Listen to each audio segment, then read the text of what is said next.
Oh bonjour Internet, comment va? Alors la littérature, contrairement à ce que beaucoup souhaiteraient idéaliser, moi le premier, n'est pas un monde où l'art est forcément mis en valeur. J'ai bien dit forcément.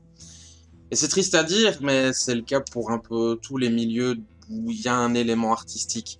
Les industries du cinéma ou de la musique, par exemple, c'est la même chose. Car là où on souhaiterait que les intérêts de l'art soient mis en premier, les œuvres, en réalité, ce qui compte, c'est le potentiel commercial de celle-ci.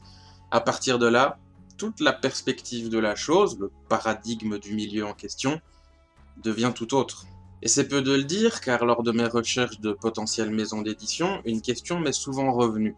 Celle de savoir si ce que j'écrivais était une saga, si oui, en combien de tomes, ou si c'était un roman one-shot, à savoir un livre qui se suffit à lui-même, sans suite. Parce que voyez-vous, les maisons d'édition souhaitent des one-shots aujourd'hui, les sagas sont moins vendeuses selon eux. J'aurais tendance à ne pas être de leur avis, mais ça c'est une autre histoire et on va pas se jeter dedans ici tout de suite. Leur logique est la suivante, si un lecteur aime un roman, il aura tendance à acheter d'autres du même auteur. Si c'est une saga, surtout si celle-ci est longue, il va peut-être acheter le tome suivant, mais c'est pas garanti. Pour un second tome, par exemple, selon les statistiques, mettons que le premier a bien fonctionné, le second aura une perte d'un certain pourcentage de vente, puis encore un autre pourcentage pour le troisième, et un autre pour le prochain, et ainsi de suite. Ça n'enchante pas forcément les maisons d'édition. Ils préfèrent des auteurs comme Stephen King, par exemple. Je le prends vraiment par exemple au pif, j'ai absolument rien contre lui. Surtout que c'est pas forcément le meilleur exemple parce qu'il a fait des sagas. Mais bon, il a surtout fait des livres dits one-shot. Donc on va avoir par exemple Dolores Claiborne d'un côté, Misery de l'autre, Shining dans un coin, puis Carrie dans un autre, etc. Ce que les maisons d'édition veulent donc, c'est plein de petits livres one-shot qui sortent relativement fréquemment. Mettons un tous les ans ou tous les ans et demi, car la durée de vie d'un livre, c'est-à-dire le potentiel marketing et promotionnel de celui-ci, est relativement court. Mettons 3-4 mois grand maximum, puis on attend quelques temps et hop, un autre est disponible, jetez-vous dessus, il est trop bien, et ainsi de suite. Comme vous le voyez, c'est un principe de vente et de commercialisation utilisé partout. On veut que tout le monde soit excité pour un truc, un produit, il l'achète, et puis ensuite, il faut qu'il soit excité pour le prochain produit, pour le nouveau truc qui va sortir, et qu'il l'achète, et puis on refait la hype, et ainsi de suite. C'est un cycle de hype, donc de promotion et d'excitation parce que quelque chose va sortir, et on vend. On s'en fout au final de ce qu'on vend, du moment que le public le veut. Ce qui, encore une fois, me fait un petit peu tiquer, parce que je me dis, les sagas, bah, c'est bien, ça continue le cycle de la hype, etc.